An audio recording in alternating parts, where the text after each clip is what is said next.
Varmt välkomna till socialutskottets offentliga utfrågning om svensk och europeisk cancerstrategi. Sverige har haft en nationell cancerstrategi sedan 12 år tillbaka. Bakgrunden till strategin var en utredning av Kerstin Wigzell. Hon skrev så här i sitt förslag. En långsiktig strategi är nödvändig för att klara en framtida ökning av cancerprevalens. Samhället måste öka sina investeringar i prevention, det mest betydelsefulla för att minska sjuklighet och död i cancer. Kunskapsbildning och kunskapsspridning inom cancervården och prevention måste förbättras. Cancervårdens organisation behöver utvecklas. Nationellt samarbete blir allt mer nödvändigt och måste ges fastare former. Cancervården måste möta framtida patienters krav på information och kvalitet i omhändertagandet. Särskilda insatser behöver göras för att minska skillnaden mellan befolkningsgrupper. Utvecklingen kommer även att ställa stora krav på prioriteringar och ställningstagande till finansieringsformer. Slut på Kerstin Wigzells betänkande. Hon kallade sitt betänkande nationell cancerstrategi för framtiden. Och betänkandet betonar att det är viktigt att det är en nationell strategi, att det är en strategi för framtiden och att det är en särskild strategi just för cancer. Med detta som grund från utredningen har den svenska cancerstrategin utvecklats allt sedan 2010. And I will now continue in English. The European Union has contributed to the fight against cancer for decades. Europe's Beating Cancer Plan, presented last year, is an important tool in further developing and strengthening our work against this terrible disease. Several of the objectives in the Europe's Beating Cancer Plan align with the Swedish national cancer strategies, and it's only by working together that we can achieve better care for all cancer patients. Today, we will discuss how to strengthen cancer prevention, how to improve early detection, diagnosis and treatment, and how to enhance patients' quality of life. But we will also talk about how existing strategies at national and EU level can contribute to this development and how they can support and supplement each other. It is therefore a great pleasure to welcome our first speaker of the day, Ms. Stella Kyriakides, European Commissioner for Health and Food Safety. The Committee on Health and Welfare is delighted that you were able to participate with us remotely today. It is important that we as members of the national parliaments engage with what is being done at the European level, and we very much appreciate the opportunity to discuss these matters directly with the responsible European Commissioner. Please, Madam Commissioner, I give you the floor. Thank you so much. Good morning, ladies and gentlemen, and I'm truly delighted to be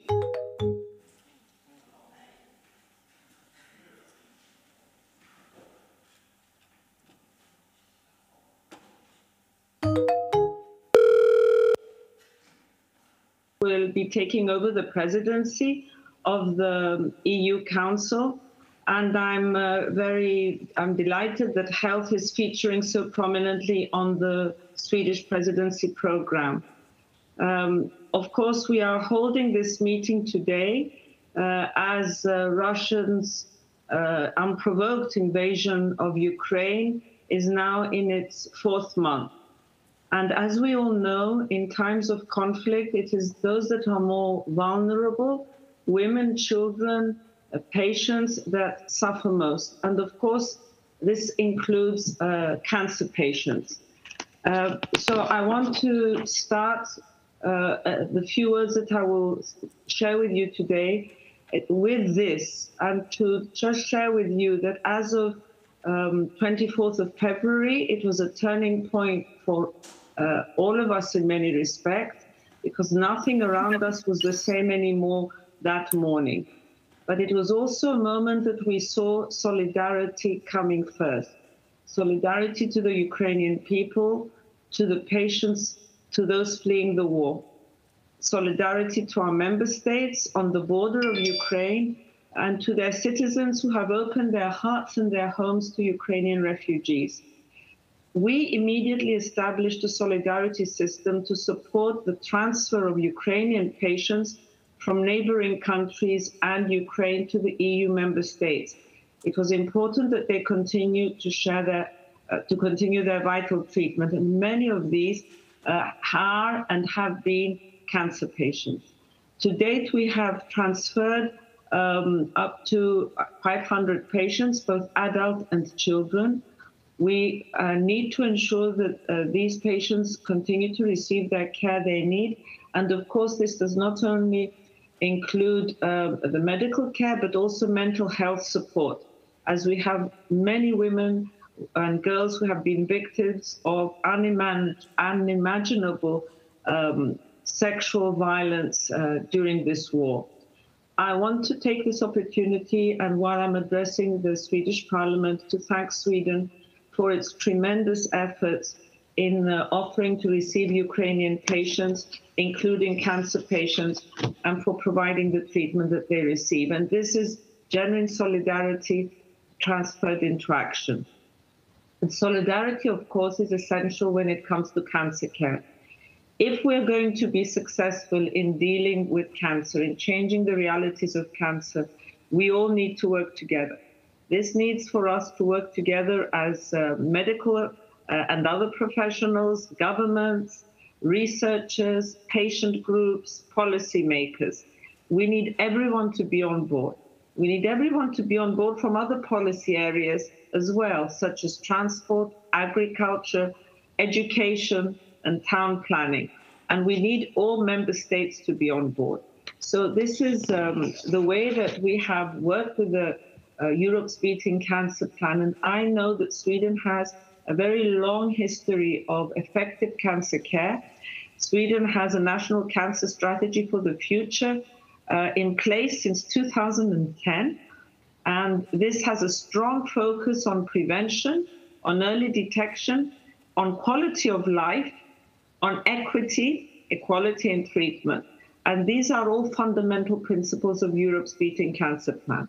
However, all member states all over Europe are facing huge challenges with their health systems. And the pandemic of COVID-19, ladies and gentlemen, has added to these challenges. It has highlighted the importance that we need to be prepared. We need to have contingency planning. We know from all the data and from WHO that there are millions of cancer patients who have not been able to access screening programs during the pandemic, who did not have access to their treatment. And this means that we may be facing a situation where many patients have late diagnosis. And this is something that it will be evident over, I would say, the next 2 years. As the time passes, we see that pressure on health systems has increased, pressure on the staff. I take the opportunity to thank the doctors, the nurses, and all the hospital staff and others in Sweden who are really the heroes of the past 2.5 years. So these are all challenges that Europe's Beating Cancer Plan addresses. And it's a plan which I say is a promise to EU citizens. We have secured for the first time 4 billion euro to help us fulfill that promise.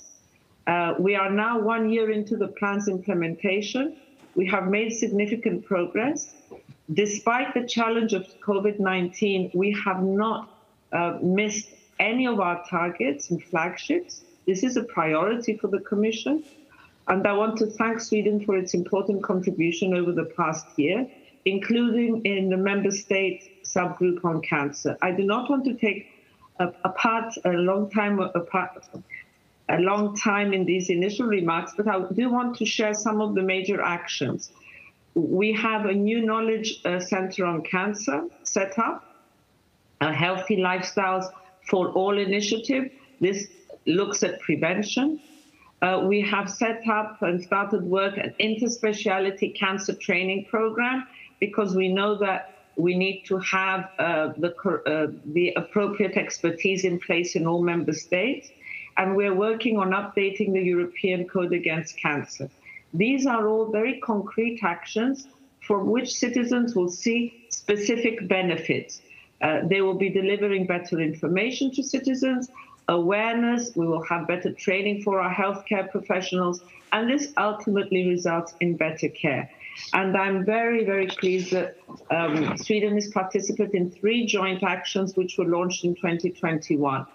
On the large-scale HPV campaign, we have set a very ambitious target that by 2030 we will have at least 90% of all the EU's population of girls vaccinated against HPV and increase the vaccination of boys. We have set a target on the creation of national comprehensive cancer networks so that there is EU networking and everyone can access high-quality diagnostics and the latest on innovative treatments. We need to work horizontally through national comprehensive cancer centers. And we are establishing an EU network on cancer of expertise. This will be also focusing on primary prevention and health promotion. Prevention is key in the plan. And we're already working in order to extend our screening programs to other cancer types. Other than updating the guidelines, also extending to other types of cancer. And another flagship initiative for this year is our European Cancer Imaging Initiative, which looks at developing state-of-the-art cancer-related initiatives. Earlier this week, we launched our work to address unfairness in accessing financial services. Let me just share this for a moment with you. It is not acceptable that those who have been through cancer have completed their treatment, possibly 10, 15, even more years ago. This is also true for children who had cancer at a childhood age, and thankfully today we have many children who overcome this disease. And for the rest of their lives, they are discriminated against in many areas, which includes their access to financial services, to take out a loan, to take out a life insurance, to buy a house. We, for the first time, are addressing this at EU level. We launched work to address the unfairness in accessing financial services for people with a history of cancer in all member states. This is the so-called right to be forgotten. Patients need to feel that when they move on with their lives, they move on with their lives in a way that there is no discrimination and there is equity. And finally, last but not least, on the 7th of May, we launched our proposal on the European health data space. This, I believe, will be another game changer. It's another pillar in the European Health Union we are putting into place since the COVID. This will allow 2 aspects. First of all, patients, all patients in the EU will have access to their own data files. That means that their tests, their imaging, all their history will be available to them. So wherever they travel within the EU, they're able to visit a doctor, have a prescription without repeating tests, and have this care. And also researchers will have access to this, but only in an anonymous way. So I will end and just say for myself, and let me share this with you, as someone who has been through cancer, this is a very personal commitment, this plan. It's a personal commitment for the Commission. It is a personal commitment for President von der Leyen and all our colleagues. And it is a unique opportunity to really have a plan that is Europe's plan for cancer. And I look forward to working with the Swedish presidency, with the Swedish Parliament, in order to keep this plan active and make sure that we deliver on all the promises that we are making. Thank you so much. Thank you very much.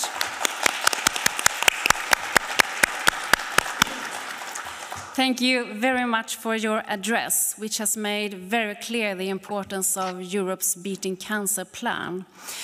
We will now hear a few questions from members of the Committee on Health and Welfare. And first up is Dag Larsson, representing the Social Democratic Party.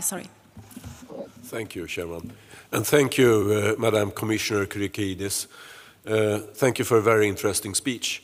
As you know, inequalities in health and chances to survive a cancer disease is dependent on many various factors, such as socioeconomy, place of residency, high cost of optimal diagnostics, drugs and treatment. How do you see that you and the European Union could work in real life to really overcome those challenges? Thank you. Shall I answer each question at a time? Thank you. Thank you, MP. I think it was Larson, the name. Thank you. First of all, you're absolutely correct, and health inequalities are unfortunately a reality in the EU today, both between and within member states. We do not have the equal access to, we're concentrating on cancer care, even within member states. And COVID-19 has only accelerated these inequalities. This is unacceptable. In a European Union that seeks to represent all of its inhabitants equally, each citizen deserves the same quality of care, access to medicines, innovative treatments, no matter where they live. And this has a focus on Europe's Beating Cancer Plan. And on World Cancer Day this year, on February 4th, we launched the first phase of the Cancer Inequalities Register. This is a flagship of the cancer plan, and it aims to identify the trends and the challenges within member states and between member states. I want to be clear here. We are not looking to name and shame. We are looking to see where the challenges are, to identify the specific areas where action needs to be taken and where we can guide investment and interventions so we can maximize their impact for the benefit of citizens. And we will be using many ways to do this following that, including, for example, strengthening telemedicine, using the European reference networks, looking at how we can put equality into action through screening and high quality care. So I'm looking forward to working with the Swedish presidency in closing these gaps, because when the Swedish presidency happens, we will be having the results of our inequalities register, the first signs, so we can work together to really close these gaps and give what European citizens deserve in every area of health and, of course, in cancer care. Thank you. Thank you. I will now give the floor to Camilla Waltersson Grönvall, representing the Moderate Party, for the next question. Please. Thank you, and a warm thank you to you, Madam Commissioner, for participating here today. We are, of course, especially glad that Madam Commissioner mentioned the long commitment and devotion Sweden has had concerning cancer treatment and care. Screening, is mentioned today, is very important, of course, for an early diagnosis. How can, according to the new strategy, the EU, the United Union, make screening available in the whole Union? And according to that, what role does the Commissioner see the EU have in the future related to this previous question? Thank you. Thank you, MEP Grönvall. The European Union has a crucial role. Often we say, early diagnosis saves lives. It's become a phrase that we all know, but this is the truth. Early diagnosis through screening saves lives. And treating cancer also at early stages, receiving effective treatment, not only means better quality of life for patients, but it also important in terms of the health systems and the way they are able to react.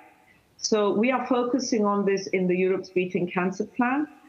We intend to be updating the screening guidelines that have been in place now. Just to tell you that they have been in place, the screening guidelines of the EU have been in place since 2003. 20 years. Can you imagine how much science has changed? So these EU recommendations on cancer screening, we are now working with member states to take the latest evidence and we intend to do three things. First, to update them, the recommendations. Secondly, to ensure that by 2025, 90% of all the people in the EU have access to optimal screening services for breast, cervical and colorectal cancer. So this is a very clear initiative, aim. And thirdly, we're looking at the latest evidence to extend our screening recommendations also to lung, prostate and gastric cancers. And we will be supporting member states with EU funds to implement joint actions for the screening programs, because we really do believe that. Thank you. With that, I would like to thank the Commissioner once again for taking the time to join us today in these important matters. And we will now continue with our next speaker, but I hope we can continue this dialogue in the future with the Commissioner. Thank you. May I thank you, and may I say that I hope that during the Swedish presidency I'm able to be there physically present to have an exchange of views and hear from you. Thank you so much. Thank you.